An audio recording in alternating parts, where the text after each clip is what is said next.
જય સચ્ચિદાનંદ. જય સચ્ચિદાનંદ. જય સચ્ચિદાનંદ. બોલો સાહેબ. હમણાં આપણે થોડી વાર પહેલા જે સિદ્ધ સ્તુતિ કરાવી ને આપણને, હા, એમાં એક વાક્ય હતું, કર્તા થિયરી એ ભ્રાંતિ છે, કર્મ થિયરી એ ભ્રાંતિ છે. થોડુંક એમાં સમજવું છે મારે. કર્મનો સિદ્ધાંત એ અજ્ઞાની માટે છે. બરાબર. જે કર્મનો કર્તા છે એ જ કર્મનો ભોગતા છે. ભોગતા છે. બરાબર. પોતે કંઈ જ કરી શકતો નથી, પરંતુ ભ્રાંતિથી પોતે એવું માને છે કે આ હું કરું છું એમ. બરાબર. એટલે કેટલી મોટી ભ્રાંતિ એમ. બરાબર. અને કરતા પદ ઉડ્યું એને જ જ્ઞાન કહેવાય છે. એને જ જ્ઞાન કહેવાય છે. બરાબર છે. એને જ જ્ઞાન કહેવાય. જ્યાં સુધી સુધી એને જેમ છે તેમ વૈજ્ઞાનિક સમજ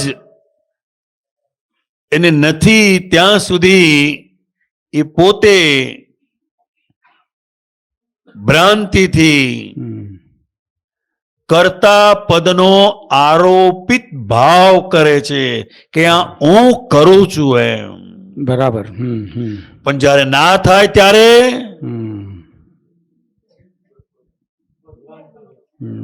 બીજા ઉપર આરોપ નાખે. પછી બીજા ઉપર પછી ભગવાન ઉપર આરોપ મૂકે. તો સારું છે, ભગવાનના હા હું વળવા નથી આવતા.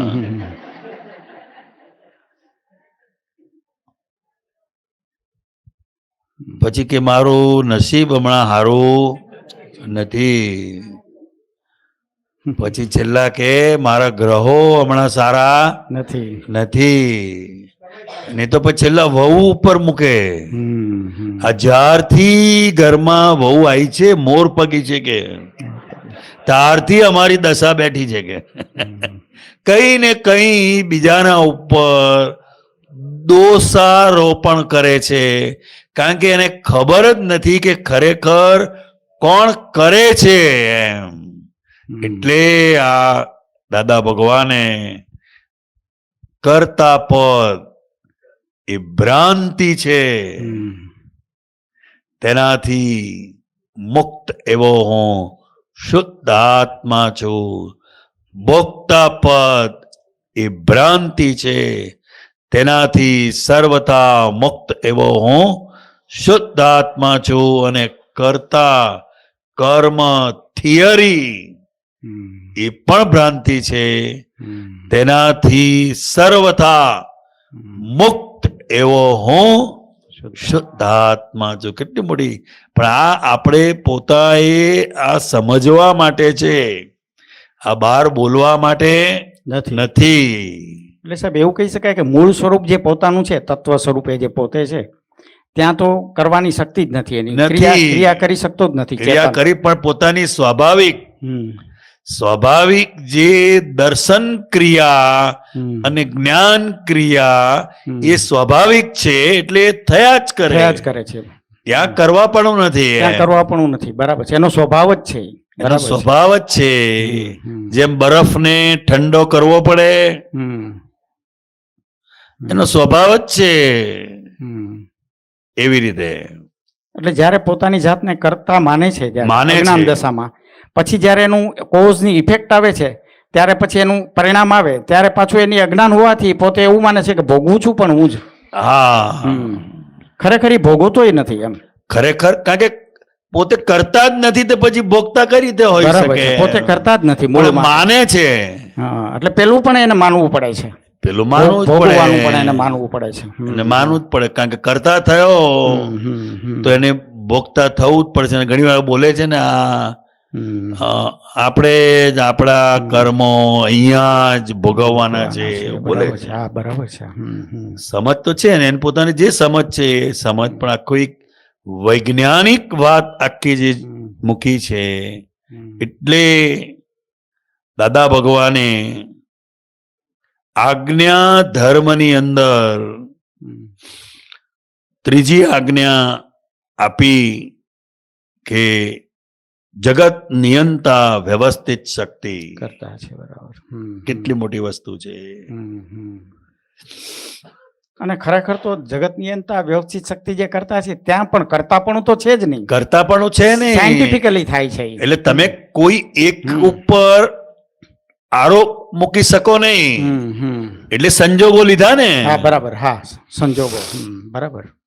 કેટલા બધા સંજોગો ભેગા થાય ત્યારે એક કાર્ય થઈને ઊભું રહે છે.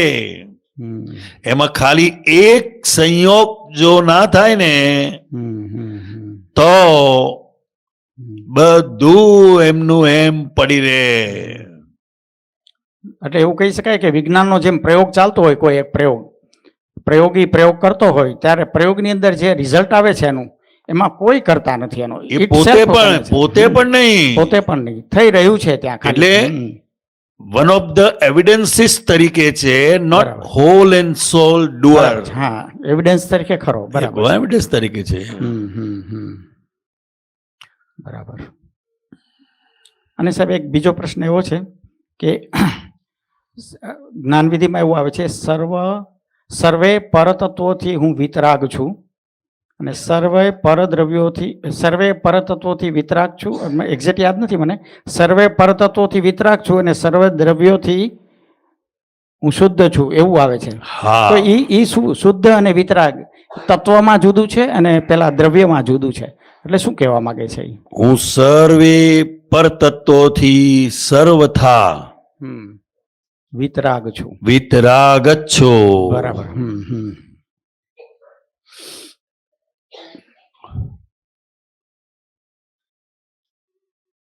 એટલે મુખ્ય તો 6 ઇટર્નલ જે એલિમેન્ટ્સ છે. બરાબર. હા. એટલે એ પણ વિતરાગ જ છે એમ. બરાબર. સર્વે પરતત્વોથી. અને પછી સંપૂર્ણ શુદ્ધ છું, સર્વાંગ શુદ્ધ છું. બરાબર. સર્વે પરતત્વોથી સર્વથા વિતરાગ છું. સર્વે પરદ્રવ્યોથી ઉદાસીન છું એવું કઈક આવે છે. સર્વે પરતત્વોથી સર્વથા ઉદાસીન છું. ઉદાસીન એટલે ના ગમતું, ના ફાવતું એ બધું કર્યા કરે એ ઉદાસીનતા નથી. ઉદાસીનતા તો બાય રિલેટિવ વ્યૂ પોઈન્ટ અને બાય રિયલ વ્યૂ પોઈન્ટ એ બંને પેરેલલ ચાલે એ ખરી ઉદાસીનતા છે. કોઈ પણ એક બાજુ એ વ્યક્તિ ઢળેલી ના હોય. બરાબર. ઉદાસીન એટલે રિલેટિવ રિયલમાં બેલેન્સ હોય. અને પરતત્વો અને પરદ્રવ્યો, દ્રવ્ય અને તત્વ એમાં શું ફેર છે? એમાં કેવી રીતે છે? એક જ છે ભાઈ? હા બંને વસ્તુ એક જ છે. અમુક દ્રવ્ય એ જ્યારે 6 એલિમેન્ટ્સ હોય ત્યારે એને દ્રવ્ય તરીકે કહેવાય છે. એકલો આત્મા સિદ્ધ ગતિમાં હોય તો એને દ્રવ્ય નથી કહેવાતું. બરાબર. એટલે જે દ્રવ્ય છે 6 દ્રવ્યનું અને એ એકબીજાનું સામીપ્યમાં આવવાથી એને ભ્રાંતિ ઊભી થઈ જાય છે કે આ હું કરું છું એમ. બરાબર. જેમ ગાડું હોય, ગાડાની નીચે કૂતરું ચાલતું હોય તો કૂતરાને એવું અંદર થઈ જાય કે આખું ગાડું હું ખેંચું છું એમ. કારણ કે એને બીજું કોઈ દેખાતું નથી ને ગાડા નીચે. એના જેવું છે આ. બરાબર.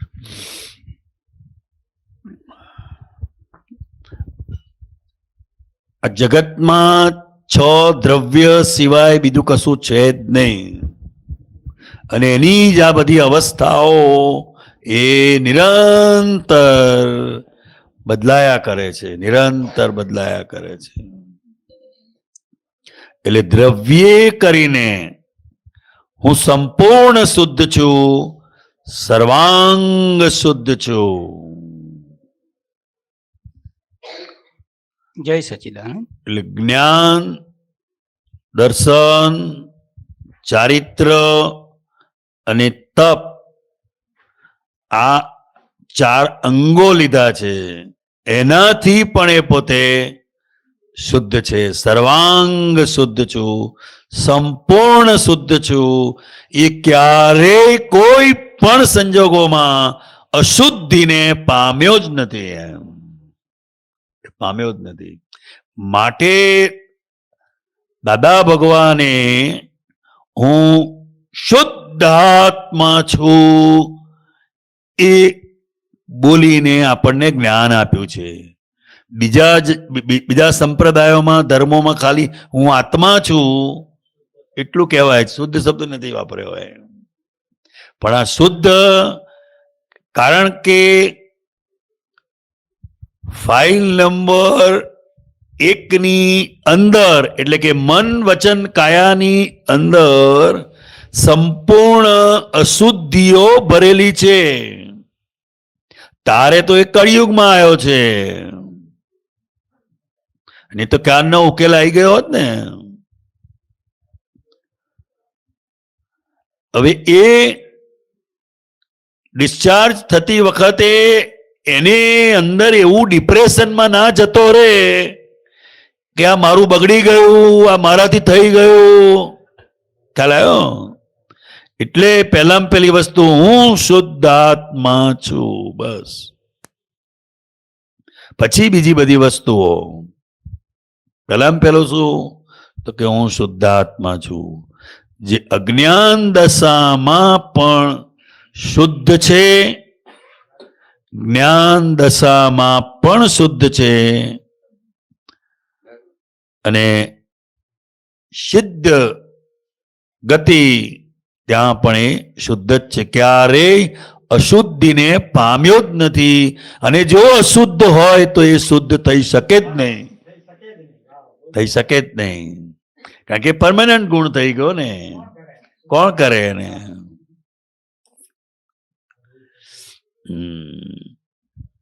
હા બોલો, બીજું કોઈ પૂછતું હતું? આપણે ઉદય કર્મમાં આપણી સમજણ, પુરુષાર્થનું મહત્વ ઘટાડવા નથી પૂછતો.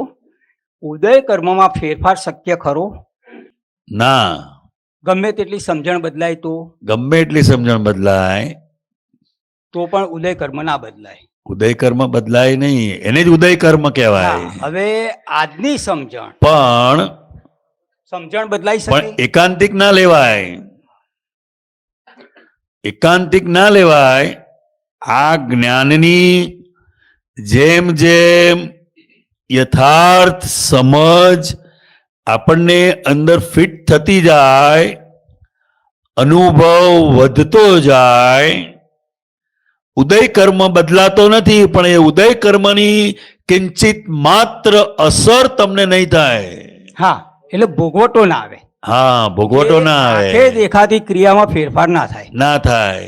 હા, એટલે પુરુષાર્થનું મહત્વ ઘટાડવા નથી કરતો. ના, પુરુષાર્થ આજ પુરુષાર્થ. હા, એટલે સમજણ આપણે બદલાઈ શકે. કોઈનું એ વર્તન થઈ રહ્યું છે એ કરતો નથી, એ સંજોગોને આધીન ફરજિયાત કરવું પડે છે. હા, કરવું પડે છે. એટલે સમજણ ઉત્તરથી દક્ષિણ સુધીની બદલાઈ શકે. હા, સમજ. ઉદય કર્મ ના બદલાય. ઉદય કર્મ ના બદલાય. હા, હવે ઉદય કર્મમાં ધારો કે 5 વર્ષ પછી જે ઇન્સિડન્ટ બનવાનો છે, ધારો કે આપણે એગ્રેસિવ મૂડનું એ હશે. હવે એ એગ્રેસિવ મૂડમાં ઉગ્રતા મારી એટલી હશે કે હું આટલું હાથ કરીને જ આમ કરીને કાં તો આવેશમાં આવીશ. હવે સમજણ બદલાશે, પણ છતાં મારો આવેશ, સમજણ બદલાશે અંદર, પણ આવેશ એ વખતે એટલો જ રહેશે. કાં તો પછી જેટલો આવેશ ઓછો થાય તો મારું વર્તન ઢીલું થઈ જાય. તો એ પણ શક્ય ખરું કે નહીં? કે એ જ વખતની ક્રિયા એવી ને એવી જ થવાની. ક્રિયા તો એવી ને એવી જ થવાની, પણ અંદર સમજ યથાર્થ હોવાને કારણે અંદર વેર લેવાની વૃત્તિ નહીં હા, રહે. એ બરોબર. વેર લેવા, કારણ કે એ તમે ગમે એટલો હાથ ઊંચો કરો કે બે લાફા મારો, એ બધું ફાઇલના સંભાવે નિકાલમાં જાય છે. હા. હવે તમે કરતા નથી બસ, પણ છતાં એ શુભાશુભની એટલી બધી માન્યતા અંદર દ્રઢ થયેલી છે એની. હા ખ્યાલ આવ્યો? હા હા હવે બધું અજ્ઞાન માન્યતાઓનો સંભાવે નિકાલ થાય છે. હા. શેનો થાય છે? માન્યતા, અજ્ઞાન માન્યતા. અજ્ઞાન માન્યતાઓનો. અને જ્ઞાનમાં રહીને હા એટલે પોસાતું નથી હવે. હા. એટલે ઘણી, હા, એટલે પોસાતું નથી આપણને. હવે ઘણી વખત એવું હોય છે કે સમજણની જગ્યાએ જેમ કે જાણકારીમાં તરત જ વર્તન બદલાઈ જાય. જેમ કે જાણકારી એટલે આ ચંદુભાઈ ને સહજ રીતે આપણે સાદા સિમ્પલ વ્યક્તિ તરીકે આપણે મળ્યા પહેલી જ વખત. હવે કોઈ ઇન્ટ્રો કરાવે કે આ ચંદુભાઈ એ આપણે કલેક્ટર છે, એટલે તમારે તરત જ વર્તન બદલાઈ જશે. કારણ કે સમજ જાણકારી. બદલાઈ ને. હા, એટલે જાણકારી. પહેલા ચંદુભાઈ તરફ ધ્યાન જ નહોતા આપતા. હા, એટલે જાણવામાં આવ્યું, એમ જાણકારી મળી જાણકારી મળી એટલે તરત વર્તન બદલાયું. વર્તન બદલાશે, પણ એનું પેલું- મોભો જાળવશે, હા. બધું. પણ સમજ અલગ વસ્તુ થઈ ને જાણકારી અલગ થઈ એનો અર્થ. ના, જાણકારીથી જ સમજ આવે છે ને. હા, એટલે આપણે અમુક કોઈ પણ વસ્તુ જાણકારી. કહીએ છે હા તો એનાથી ખ્યાલ આવે ને. હા, એટલે અમુક જાણકારીનું પરિણામ તરત જ વર્તન બદલાઈ જાય કે આ શીશીમાં ઝેર, મારી જે સફેદ પાવડર છે એ ઝેર છે, તો તરત વર્તન બદલાઈ જશે આપણું. કેમ તો કે પેલા સમજી ગયો એ. હા. અને એ અમુક સમજી સમજમાં- ગયો કે હા. ઝેર એટલે શું, અને એ ખાઈએ તો શું એનું પરિણામ આવે, એ બધું એને સમજાઈ ગયું. અને માટે અડતો નથી એ. અને અમુક સમજ બદલાય છે, પણ એના ફેસીસ ઘણા બધા છે. જેમ કે ક્રોધ ના કરવો જોઈએ, પણ એના એટલા બધા ફેસીસથી સમજવાનું હોય કે એ ફેસીસ બધા ના સમજ્યો હોય એટલે તરત ફેરફાર ના પણ શક્ય બને. હા ને, બરાબર છે. લગભગ એવું છે ને. પણ ના જ બદલાય ના, એવું નહીં, એવું નહીં. બદલાઈ એ પણ તમારી સમજ જેટલી આ જ્ઞાનની દ્રઢ થતી જશે હા એટલી સમજ પડી, હા, ઓટોમેટિક વર્તન પણ બદલાશે. એ પણ ઉદય કર્મના આધીન. એ ઉદય કર્મને આધીન જ ઘણાનો છે. ઉદય કર્મના આધીન એને અસર નહીં થાય. ઉત્તરથી દક્ષિણ સુધીનો ફેરફાર થાય. ઘણાને હા, એટલું હા. પણ આવે કે એકદમ આપણે વ્યક્તિ ક્રોધિત હોય ને પછી આપણે એકદમ ફેરફાર થઈ ગયો હોય. હા, થઈ જાય કે ફેરફાર. 100 જણા કહે કે આટલો બધો ફેરફાર થયો, પણ એ ઉદય કર્મને આધીન. બરોબર. હવે બીજો એક પૂછવું છે. આમાં સમાધાન થયું તમને? હા, થઈ ગયું. સરસ. હા, હવે એક એકાત્મ યોગ વખતે ગઈકાલે કંઈક પ્રશ્ન હતો શું બોલ્યો? કે એકાત્મ મન વચન કાયાની એકાત્મ યોગ હોય જે સમયે, ત્યારે કરતા પદ કંઈક આપણે પરિણામ આપે, કાં તો તમે એનાથી આપણા પુરુષાર્થ કરી શકો, એવું જ કંઈક છે ને કે એક્ઝેક્ટ પ્રશ્ન હસમુખભાઈ? એટલે આ રીતનો પ્રશ્ન. એટલે મારી સમજમાં ચિંતન કાલે એમાં ઘણા ફોડ પણ પડ્યા, પણ પછી આગળ જે ચિંતન કર્યું એમાં એવું લાગ્યું હા, કે મન વચન કાયા. હા, પ્રશ્ન પૂછ્યો. મન વચન કાયાનો એકાત્મ યોગ હોય તો કર્તાપણું ચલાવી લેવાય. હા, એટલે કરતા પણ ચલાવી લેવાય, એટલે એનાથી પ્રગતિ પણ થઈ શકે. કારણ કે એકાત્મ યોગ હોય ત્યારે મોટા ભાગે આપણે સૃષ્ટિ ઉપર ક્રમિક માર્ગ જ ચાલતો હોય છે, બરાબર માર્ગ છે. નથી હોતો. બરાબર છે. હવે ક્રમિક માર્ગમાં પ્રકૃતિ સુધારવાની હોય છે અને પ્રકૃતિના શુભમાં કારણ કે જવાનું. એની રોંગ બિલીફ છે ને. હા, એટલે બહારથી અંદર આવવાનું છે. અંદર બરાબર છે. આ અંદરથી બહાર જવાનું. હા, એટલે બહારથી અંદર આવવાનું હોય એટલે પ્રકૃતિને આપણે સુધારવી પડે, એટલે તમારે સારી વસ્તુ ગ્રહણ કરવી પડે. હવે એકાત્મ યોગ હોય તો તમે સારી વસ્તુ ગ્રહણ કરો, એમ કરતા પદ આ કરતાની ઉપર બીજો કરતા લાવો, એમ કરતા શુદ્ધ થતા સારા થતા છેવટે અંતિમે પહોંચો. બરાબર છે. પણ અત્યારે જ્યારે પેલું ત્રણેય વસ્તુ એક ના નથી, હોય અત્યારે નથી. એટલે તમે શુભ ભાવ કરવાની જગ્યાએ અશુભ ભાવ જ વધારે કરો. અત્યારે કોઈને કહે તો બદલો લેવાની ભાવના વધારે થાય અને બોલે શું ને કરે એ કરતો નથી. સંજોગ પ્રમાણે. એવા કર્મો જ એવા છે, એટલે એના કર્મો જ એને એવી પ્રેરણા આપે છે. એ કરતો નથી એ. એટલે જ્યારે ક્રમિક માર્ગનું ટોપ ઉપર હોય અને જ્યારે કાળ પણ એવો હોય ક્રમિક માર્ગને અનુકૂળ, જેમ કે સતયુગ ગણો, આપણે દ્વાપર ગણો ને એ બધો, એમાં આ ત્રણેય યોગ એક હોય એટલે જેવું વિચારે એવું વર્તન કરી અને બોલે પણ એવું, એટલે એ શુભમાં જેવો ભાવ કરે એવું આપણે પરિણામ લાવી શકે. એટલે એ આપણે કરતા પદ ચલાવી લેવાય એવું સમજુ છું. બરાબર. પણ અત્યારે કાળક્રમે કરીને એ માર્ગ બંધ થયો છે કુદરતી રીતે. હા, એટલે કુદરતી રીતે અક્રમ વિજ્ઞાનનું આ એક પ્રાગટ્ય થાય છે. હા, અને આપણે વ્યવહારમાં પણ જોઈએ છે, કોઈ પણ નવો રસ્તો બનતો હોય કે નવો પુલ બનતો હોય તો એક ડાયવર્ઝન માર્ગ વ્યવહાર ચાલુ રે એના માટે આપવો પડે, હા, પછી જ એ કામ થઈ શકે એમ. હા. એટલે અમુક કાળ સુધી ચાલુ રહે, અમુક કાળ સુધી. એટલે આ અક્રમ વિજ્ઞાન એ ડાયવર્ઝન માર્ગ છે. અને ડાયવર્ઝન માર્ગ એ પરમેનન્ટ નથી હોતો. બરોબર.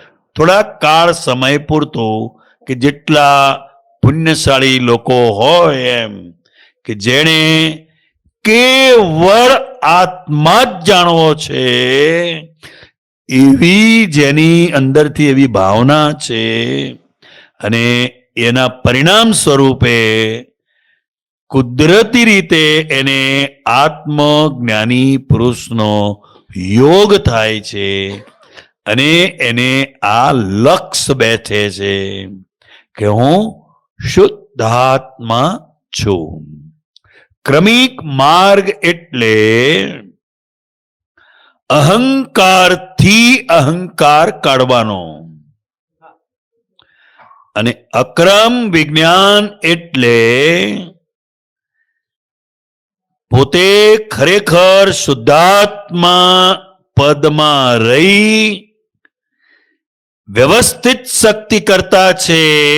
એ જેમ જેમ એને સમજાતું જાય એમ એને અકર્તા પદનો અનુભવ થતો જાય.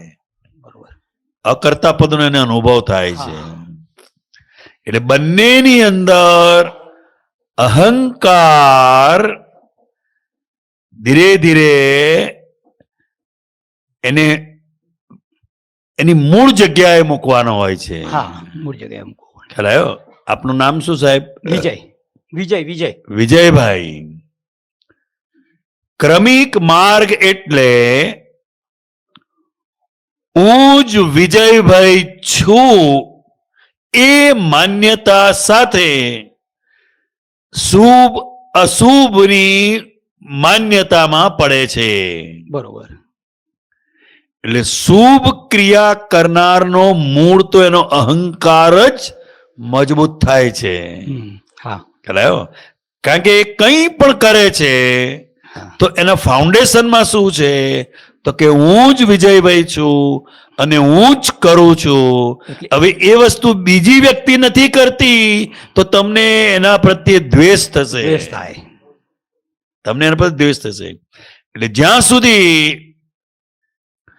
પ્રત્યક્ષ જ્ઞાની પુરુષનો યોગ થતો નથી ત્યાં સુધી દરેક વ્યક્તિ શુભાશુભની માન્યતા સાથે એ લોકો, બીજો કોઈ માર્ગ જ નથી, બીજો કોઈ માર્ગ નથી.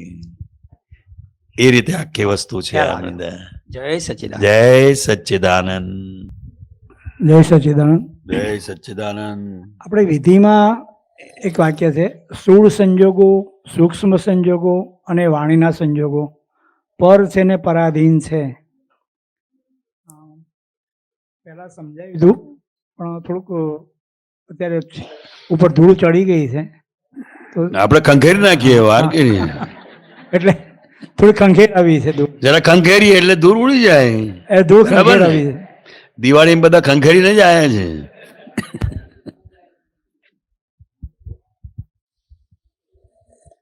સ્થૂળ સંયોગો, સૂક્ષ્મ સંયોગો, વાણીના સંયોગો પર છે અને પરાધીન છે. અને પરાધીનતા કરાવનારા છે. આ જો સમજાય અને ખરેખર અનુભવાય તો વાણી બંધ થઈ જાય. વાણી બંધ થઈ જાય.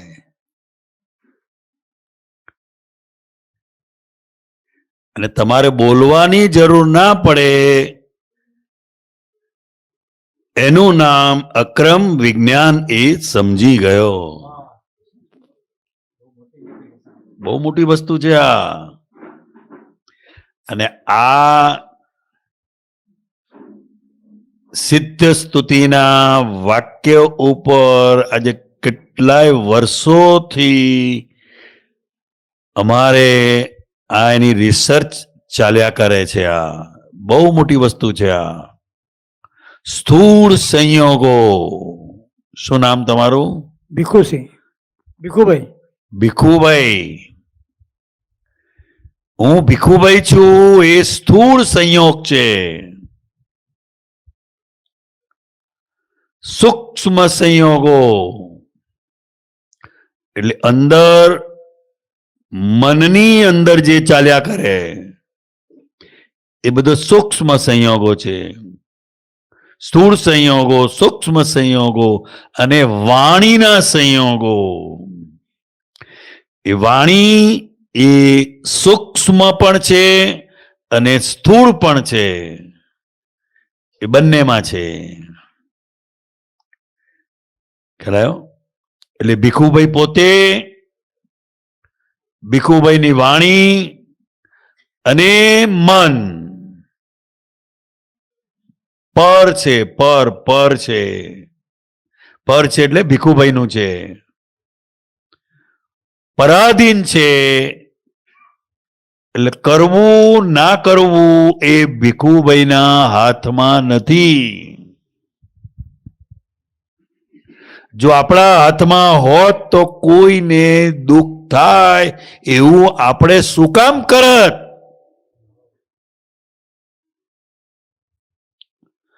વિચારવાનું જો આપણા હાથમાં હોત તો કોઈના વિશે ખરાબ વિચાર આપણે શું કામ કરત? શું કામ કરત? પર છે. પર છે એટલે ભીખુભાઈનું છે. પરાધીન છે એટલે ભીખુભાઈના પણ હાથમાં નથી. અને પરાધીનતા કરાવનારું છે.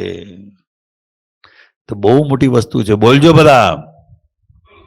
સ્થૂળ સંયોગો, સ્થૂળ સંયોગો, સૂક્ષ્મ સંયોગો, સૂક્ષ્મ સંયોગો, વાણીના સંયોગો, વાણીના સંયોગો, પર છે અને પરાધીન છે. પર છે ને પરાધીન છે. એ મારા હૃદયને વિશે, એ મારા હૃદયને વિશે સંસ્થાપિત રહો. સંસ્થાપિત હો.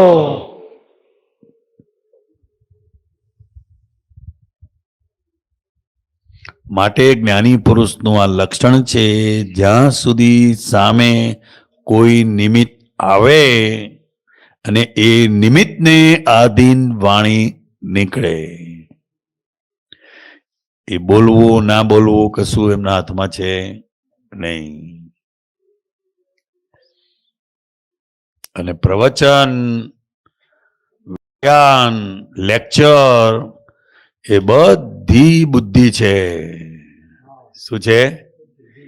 બુદ્ધિ. દરેકે પોતાની બુદ્ધિનું પ્રદર્શન કરેલું છે. કેટલા બધા ગીતા ઉપર પ્રવચનો ને વ્યાખ્યાનો હા ને તે ને ચાલે છે. તો કૃષ્ણ ભગવાને ખોટી સમજાઈ છે તો આ બધા સમજાવવા નીકળ્યા છે. સત સાધનમાં બીજું બી એક છે કે મન વચન કાયાથી તદ્દન ભિન્ન એવો શુદ્ધાત્મા. પછી મન વચન કાયાથી અલગ એવો શુદ્ધાત્મા છું અને તદ્દન જુદો એવો શુદ્ધાત્મા. પહેલા તદ્દન જુદો, નોખો એવો છે. નોખો પણ છે. એ પછી આવે. પણ આ બધું આમ એક જ પેલું ના, એક જ હોતું હોય હા તો જુદો નોખો એ અલગ. તો એ જ સમજાવું છું ને હવે. હા હા જ્ઞાની પુરુષનું કોઈ વચન એક સરખું હોતું નથી. પેલા આપણે બોલીએ, હું બોલાવું. હા હું મન વચન કાયાથી તદ્દન જુદો એવો શુદ્ધ આત્મા છું. હું મન વચન કાયાથી તદ્દન જુદો એવો શુદ્ધ આત્મા છું. હું મન વચન કાયાથી તદ્દન ભિન્ન એવો શુદ્ધ આત્મા છું. હું મન વચન કાયાથી તદ્દન ભિન્ન એવો શુદ્ધ આત્મા છું. હું મન વચન કાયાથી તદ્દન નોખો એવો શુદ્ધ આત્મા છું. હું મન વચન કાયાથી તદ્દન નોખો એવો શુદ્ધ આત્મા છું. કોઈ પણ દ્રવ્ય હોય ને એના આ ત્રણ છે. ખ્યાલ? દ્રવ્ય, એનો ગુણ, એનો પર્યાય અને પેલા એનો સ્વભાવ. સ્વભાવ. સ્વભાવ એટલે જુદો તો કે સ્વભાવથી જુદો. સ્વભાવથી જુદો. સ્વભાવથી જુદો છે એમ. પછી ભિન્ન એ ગુણે કરીને ભિન્ન છે. ગુણે કરીને ભિન્ન. ગુણે કરીને ભિન્ન છે. અને તદ્દન નોખો તો કે પર્યાય કરીને તદ્દન નોખો. તદ્દન નોખો. નોખો એટલે શું? આપણે ઘણી વાર નથી કહેતા કોઈ આપણા સમાજમાં ગુજરી જાય ને હા તો પછી કોઈ સમાચાર આપે, આ પેલા મણિબેન તો ગયા કે એ આપણે કશું નાવા નીચોવાનો સંબંધ નથી કે નોખો. કે ના કે હા આપણે કઈ લેવા દેવા જ નથી કે ભલે આપણા સમાજના છે એમ. હા હા એટલે આ આખું દ્રવ્ય, ગુણ પરી અને પર્યાય એને હિસાબે તો ત્રણ. એટલે 6 દ્રવ્યો એ શુદ્ધાત્માના જેવા જ શુદ્ધ છે. બરાબર છે. પણ 6 દ્રવ્યો ગુણે કરીને એ જુદા છે. જુદા છે. બરાબર. અને ભિન્ન ભિન્ન એટલે તદ્દન જુદું, કઈ લેવા દેવા નહીં. માં ને માસી હરકી કહેવાય પણ તદ્દન જુદા. ભિન્ન ભિન્ન. ભિન્ન. છો ને બે સગી બહેનો હોય હા પણ એની પ્રકૃતિ જુદી હોય, પેલાની પ્રકૃતિ જુદી હોય. ભિન્ન હોય. ભિન્ન. અને નોખો, નોખો એટલે કઈ જ લેવા, નોખું કશું લેવા દેવા નહીં. નોખું. એ તો જુદા રહે છે, અમે જુદા, અમારે કઈ લેવા દેવા નહીં કે બોલે કે ના બોલે. બોલે ને. એટલે આ કે એક વસ્તુ જ્ઞાની પુરુષનો એક પણ શબ્દ રિપીટેશન નથી ના હોતો.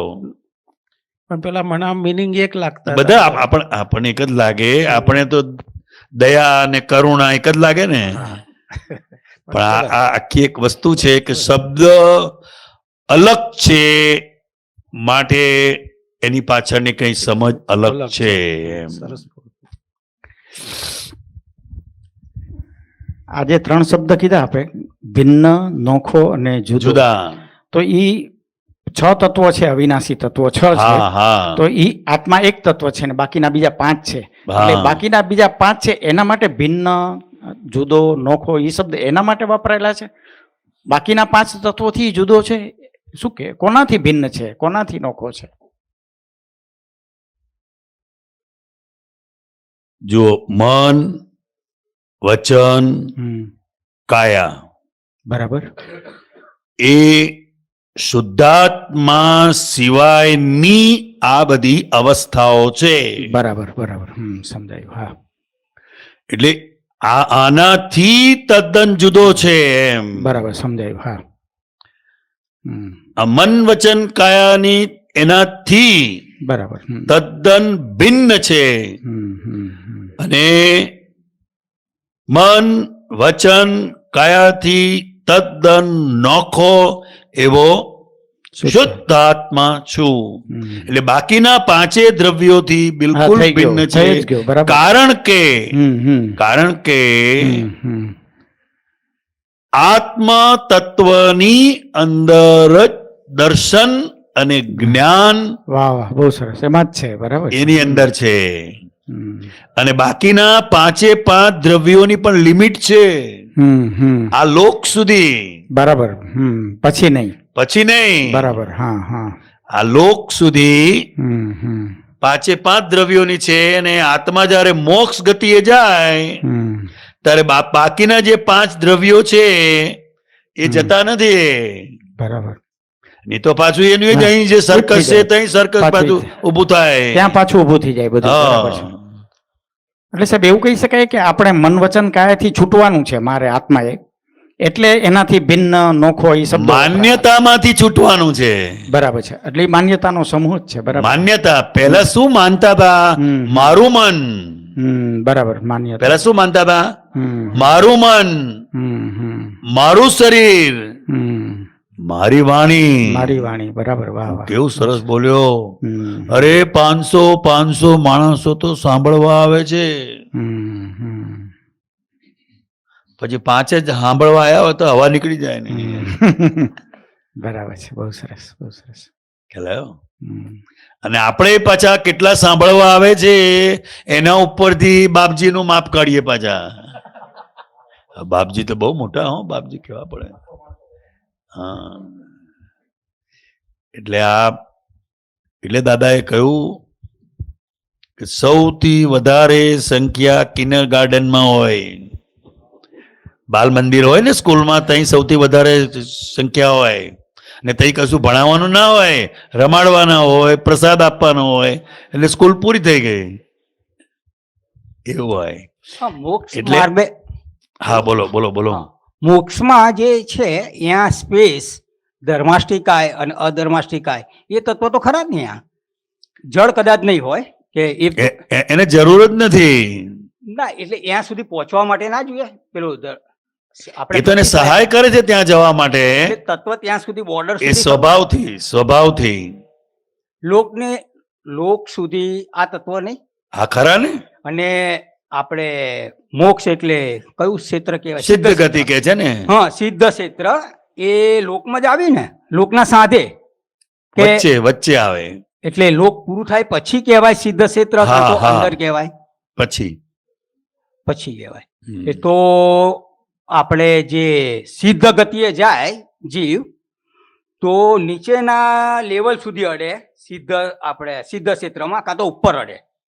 પેલું કંઈક અવગાના કે છે ને, આટલી હોય 300 કે આટલી, તો એ જે નાના જીવ હોય, જે નાની અવગાના હોય, એનાથી સિદ્ધ ક્ષેત્રના જે અંતર હોય એમાં જે અવગાના નાની હોય એ કાં તો નીચે આપણે અડેલી રહે, કાં તો ઉપર અડેલી રહે. તો ઉપર અડેલી રહે તો ધર્માષ્ટિકાય ત્યાં સુધી હોય તો જ જઈ શકે ને ઉપર સુધી, કાં તો નીચે સુધી.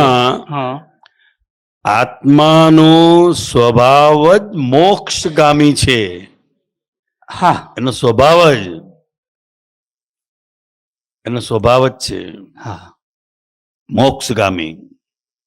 હા. પણ ત્યાં સિદ્ધ ક્ષેત્ર જવા માટે છેલ્લી ક્ષણે એ આપણે ગતિ સહાય કરશે એને, ત્યારે જ હશે ને. એટલે એ ક્ષેત્રમાં હોય નહીં, આપણે સિદ્ધ ક્ષેત્રમાં આ વસ્તુ ના, સ્પેસ તો હોય, સ્પેસ પણ ના હોય.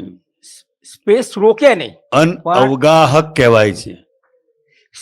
એટલે મોક્ષ એટલે જીવ આપણે જે હોય મોક્ષ માર્ગી થયો એ સ્પેસ રોકે નહીં. પણ આપણે કહીએ છીએ ને સિદ્ધ ક્ષેત્ર આટલું છે એટલે સ્પેસ તો થઈ ને. પણ આત્માને સ્પેસની જરૂર નથી. આત્માને સ્પેસની જરૂર નથી. બરાબર. જય સચ્ચિદાનંદ.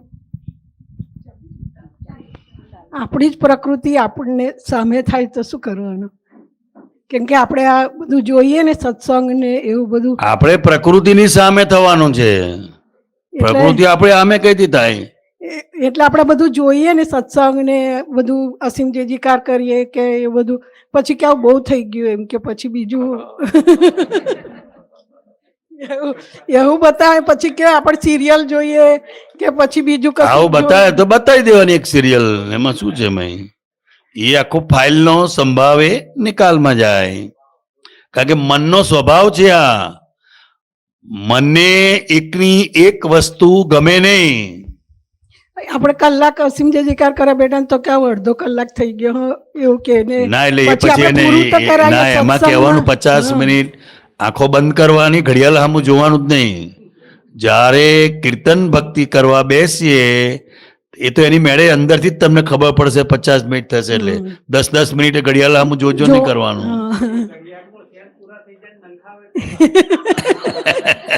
કે 1 કલાક ક્યારે પૂરો થાય એમ કે એટલે બહુ હતો આપણે ટાઈમ મૂકી દેવાનો, એલાર્મ મેળ દેવાનું. પ્રેક્ટિકલ પ્રોબ્લેમ મૂકી કોઈ વાર દેવાનો. એવું દાદા ભગવાને ના પાડી છે અસીમ જય જયકાર તમે બોલતા હો ત્યારે ઘડિયાળ સામે જોવાનું નહીં, નહીં તો તમારું જે ચિત્ત છે ને એ આખો આ ચિત્ત શુદ્ધિનો પ્રયોગ છે. આ આજ્ઞા ધર્મ જીવ માત્રમાં શુદ્ધાત્માના દર્શન કરવાના. કલાયો અસીમ જય જયકાર પદો આ બધા ચિત્ત શુદ્ધિના પ્રયોગો છે બધા. પણ કોઈ વાર એટલે જાય એનો વાંધો નથી, પણ આંખ ખોલવાની નહીં. આપણે અંદર અંદર મન બતાડે હવે ટાઈમ થઈ ગયો લાગે છે. સત્સંગ ને આ બધું કર્યું હોય ને તો પછી અંદર બતાવે આખો દિવસ આનું હોય એના કરતા કઈક સિરિયલ જો એવું બધું હા, તો એવું આવે ધીરે ધીરે. ખરેખર મન છે ને મને આ થાય છે એવું એટલે આવે આવે તો એ પછી આખો ફાઇલના સંભાવે નિકાલમાં જાય. કોઈ પણ ક્રિયા મિકેનિકલી કરવાની નથી, તેમજ બંધ પણ કરવાની નથી. બંધ પણ નથી કરવાની, કારણ કે નહીં તો મન તમને પછી કોઈ પણ વિધિમાં કે કોઈ પણ કાર્યમાં તમને જંપવા નહીં દે. જંપવા નહીં દે. એના કરતા અડધો કલાક તમને જે મન ગમતું હોય એ ટીવી જુઓ, મોબાઈલ જુઓ, 1-2 ગાયનો સાંભળ્યો અથવા કવિનાથના પદો સાંભળો, જે રીતે એને હટાઈ પટાઈને આપણે કામ કઢાવવાનું છે. એટલે આપણે સત્સંગ બહુ સાંભળવાનું ગમે, પણ જો પ્રતિક્રમણ કરવાનું કહ્યું હોય ને કરવા આપણે કહીએ કે તું કર તો 5-10 મિનિટ તો બહુ થઈ ગયું. બહુ થઈ ગયું. હા એવું દોષ રહ્યા ના હોય ને એટલે 5 મિનિટ પતી જાય. પછી બહુ ના કરવા દે એવું થાય. પછી દાદાની જોડે શક્તિ માંગીએ બધું પણ તોય બોલ વાગી જ જાય. એટલે આ પૂઠ્યું, આ કળિયુગના પૂઠિયા એટલે શક્તિ માંગવી પડે, તને પડી ને અટાઈ પટાઈને કામ લેવું પડે. નહીં તો મનને જે ગમતું હોય એ પ્રમાણે કરાયા કરે. એટલે આપણે મનના ગુલામ નથી થવાનું, મનના માલિક થવાનું છે. બધી વસ્તુ એની ઓકે ઓકે કરવાની ના હોય, થોડુંક માં પતાવવાનું એમ. તો દરેક અમને આવું બતાડે, તમને બતાડતા અમારું મને કળિયુગનું જ છે ને, કઈ સતયુગનું થોડું છે.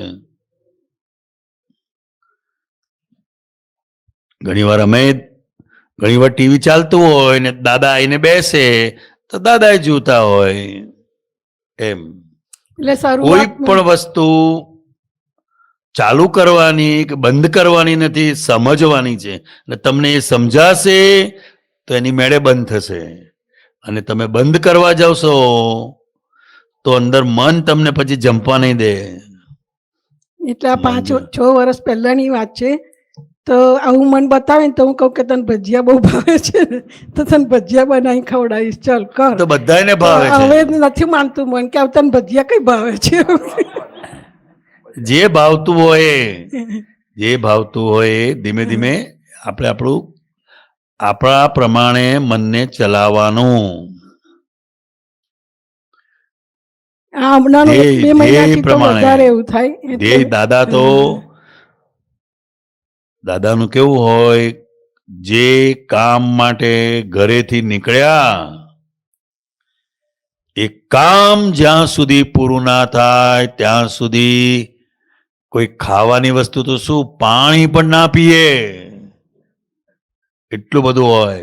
ધ્યેય માર્ગી, એમ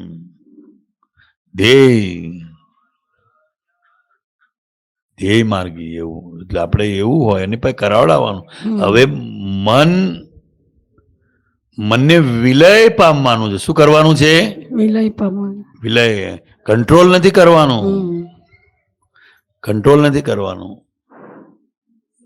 એટલે કહીએ બી ખરા કે હવે ક્યારે મરણ તરફ જઈ રહ્યા છે, મરણ તરફ જઈ રહ્યા છે, તું કેટલું જીવવાનું છે, કામ કાઢી લે, એમ તો પ્રતિક્રમણ કહેવાનું, એમ કહેવાનું. શક્તિ માંગીએ ને તો બી થોડું થોડું 10 મિનિટ પ્રતિક્રમણ કરાયું, 10 મિનિટ શક્તિ માંગી, એમ કરીને આપણે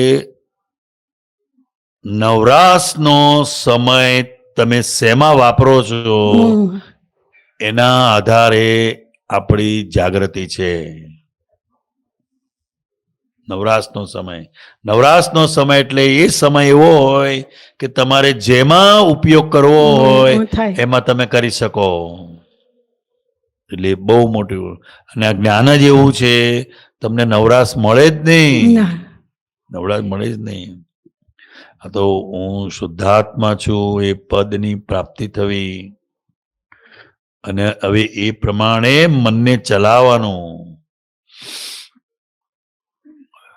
અને અમુક વસ્તુ મનની પણ માનવાની, પાછી એવું નહીં એના વિરોધી થઈ જવાનું. અમુક વસ્તુ એની પણ હોય છે. મીટિંગ હોય ને, મીટિંગમાં આપણી કોઈ વાત બે માને, એની એક વાત આપણે માનવી પડે. મીટિંગ, મન જોડે મીટિંગ. જો ભાઈ તારી આ વસ્તુ બહુ સારી છે, તું સવારે ઉઠીને વિધિ કરે છે ને એ સારું છે, બરાબર છે, પણ જો આમાં ધ્યાન રાખવાનું છે. કલાયો એટલે વહેલા ઉઠીએ તો ચરણ વિધિ થઈ જાય. કોઈ વાર એવું થાય કે હવે ઉંમર થઈ, થોડુંક સુઈ જાય ને પછી ઉઠીને કરીશ, તો એક મહિનામાં 2-4 વાર તો એવું પોલ વાગી જ જાય. નહીં તો સરસ 3-4 વાગે આંખ ખુલી જાય, વાગી જાય. જોવાનું હતું. અને બીજું 5-6 વર્ષ પહેલા મેં તમારો સત્સંગ સાંભળ્યો હતો, તો એને પપ્પા મોબાઈલ જોવે કે છોકરાઓ મોબાઈલ જોવે ને છોકરીઓ, તો મને આમ બહુ અસર થતી હતી. પછી તમે કહ્યું કે એ એમની ફાઇલ છે મોબાઈલ જોવાની, એમ બરાબર છે. હા, તો એટલું બધું સરસ થયું, શાંતિ લાગી. પછી ક્રિષ્ના રૂમમાં જાઉં મેં, એટલે પણ એ સાંભળ્યું ને કે એમની ફાઇલ છે, ત્યારથી મને એટલી બધી શાંતિ રહે કે મોબાઈલ જોવે તો હવે ના બોલાય. કોઈનું વર્તન આપણને ખૂંચે છે તો એ આપણી ભૂલ છે, એ આપણે તપાસ કરવાની. અને કોઈના વ્યવસ્થિતમાં આપણે હાથ ગાલવાનો નહીં. દરેકનું એનું વ્યવસ્થિત છે. ને આમાં ઉંમર પણ કામ કરે. કારણ કે ફાઇલ એટલે શું, તો કે જેને જેમાં ઇન્ટરેસ્ટ છે એનો એને નિકાલ કરવો પડશે. નિકાલ કરવો પડશે. અને બીજું જન્મ જયંતિમાં ટેકનોલોજી છે ને, આ બધી ટેકનોલોજી છે, અને એમાં ચિત્ત એટલું બધું એકાગ્ર થાય છે. પછી ટીવી હોય, કોમ્પ્યુટર હોય કે મોબાઈલ હોય, એમાં ચિત્ત એટલું બધું એકાગ્ર થાય છે અને અશુદ્ધ થાય છે. તમે જો એને ઉપયોગપૂર્વક જોતા ના આવડે તો એ નુકસાન પણ કરે છે. એક બાજુ આપણે સત્સંગમાં આવી અને કીર્તન ભક્તિ કરીએ છીએ, પદો ગઈએ છીએ, આજ્ઞા ધર્મને સમજીએ છીએ, એક મહાત્માઓના શુદ્ધ ઉપયોગના વાતાવરણમાં રહીએ છીએ.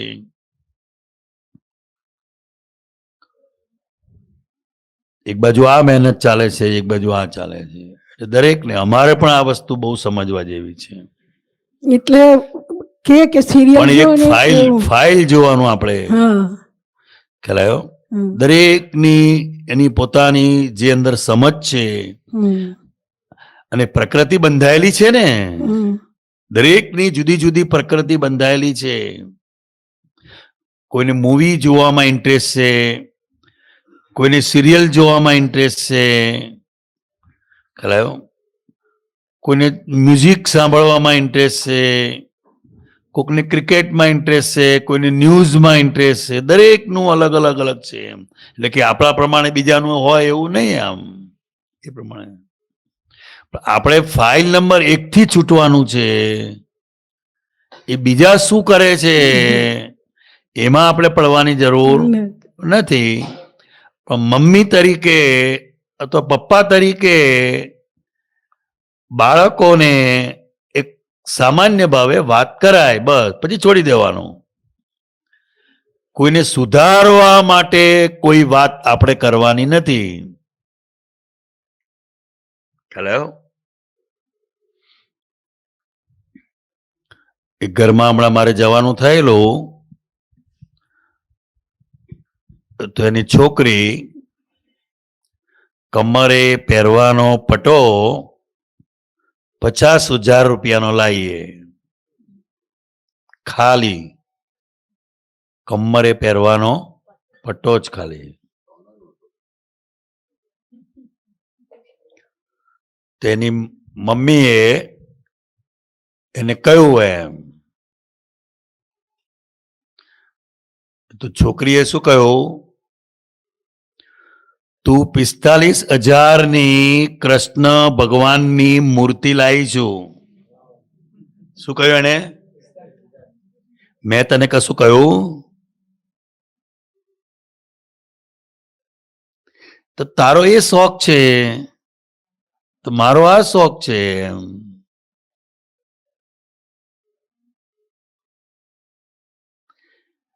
આપણો જેવો શોખ હોય એવો જ બીજાનો હોય એવું નથી એમ. આપણને એકવાર તો અસર તો થઈ જાય એમ કે 50,000નો ખાલી પટ્ટો એમ થાય કે ના થાય? ઝઘડો થઈ જાય ઘરમાં.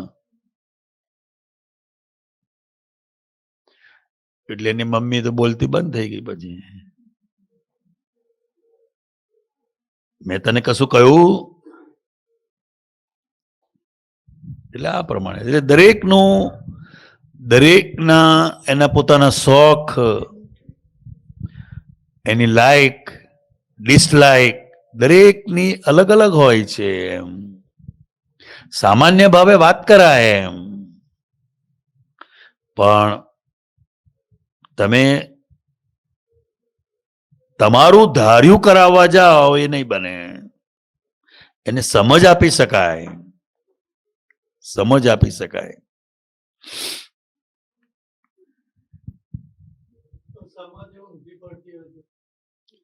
તો આપણે સમજવાની જરૂર છે કે આપણે બીજાને સમજાવીએ છીએ એ આપણું બોલેલું નકામું જાય છે. આપણું બોલેલું નકામું જાય એટલી તો ખબર પડવી જોઈએ ને. એટલે આપણે બોલવાનું બંધ કરવાનું છે, એનો બીજો રસ્તો અપનાવવાનો છે ને. પછી બીજો રસ્તો અપનાવવાનો છે. અમાર ઘરનું વાતાવરણ અલગ છે. આ કોઈ દિવસ ચરણ વિધિ કર્યા વગર નાય ના ને નાસ્તોય ના કરે. અને એના પપ્પાને બી ચરણ વિધિ ના કરે ને તો એ ઊંઘે જ ના. આખું વાતાવરણ અલગ એમ કે હવે દરેકની પ્રકૃતિ છે, જેની જેવી સમજ છે. સમજ છે. આ લાવા મેળવામાં પૈસા શું એ બાબતે કશું ના થાય.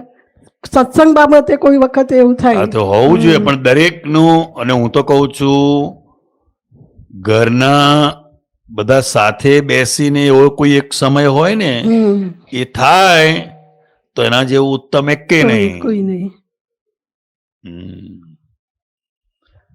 પછી દરેકના સંજોગો એવા હોય તો દરેક પોતાની રીતે કરે, એ આખી વસ્તુ જુદી છે.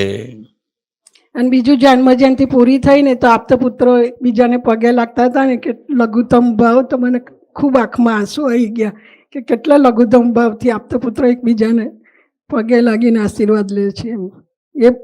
એ દ્રશ્ય જોઈને તો આમ ખરેખર બહુ આપણે એવું થવું છે એવું પછી શક્તિ માગી મેં.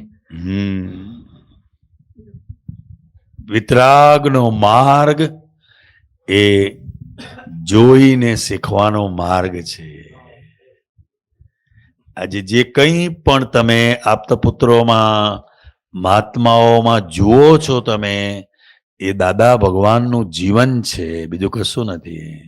શું છે? અને જેણે જે રીતે દર્શન કર્યા છે દાદા ભગવાનના, એ ગુણ એની અંદર ઓટોમેટિક આવી જ જાય, કુદરતી રીતે આવી જાય. અને આપતપુત્રો એટલે દાદાઈ બેન્ડ છે. શું છે? બેન્ડ એટલે દરેક પાસે અલગ અલગ ઇન્સ્ટ્રુમેન્ટ હોય કે ના હોય? પણ જ્યારે બધું સાથે વાગે ત્યારે એની મજા આવે ને. એટલે દાદા ભગવાન કહેતા આપતપુત્રો એ શું છે? દાદાઈ બેન્ડ છે. દરેક પાસે એનું ઇન્સ્ટ્રુમેન્ટ અલગ અલગ છે.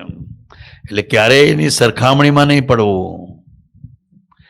આપણી પ્રકૃતિ પ્રમાણે આપણને ગમતું ના ગમતું હોય, પ્રકૃતિ છે ને, અને એની સાથે તમારો ઋણાનુબંધે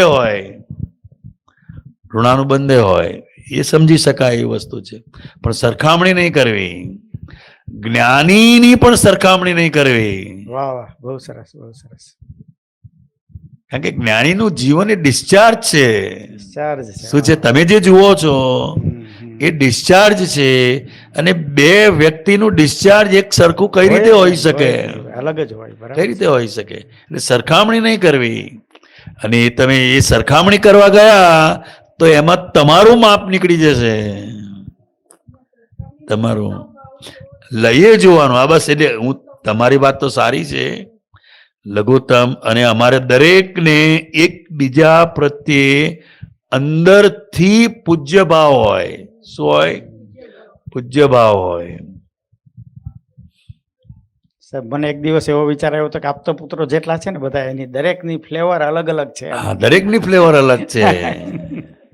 અને દરેકનો ફ્લેવરનો લાભ લેવા જેવો છે. દરેકનો લાભ લેવા જેવો છે. યા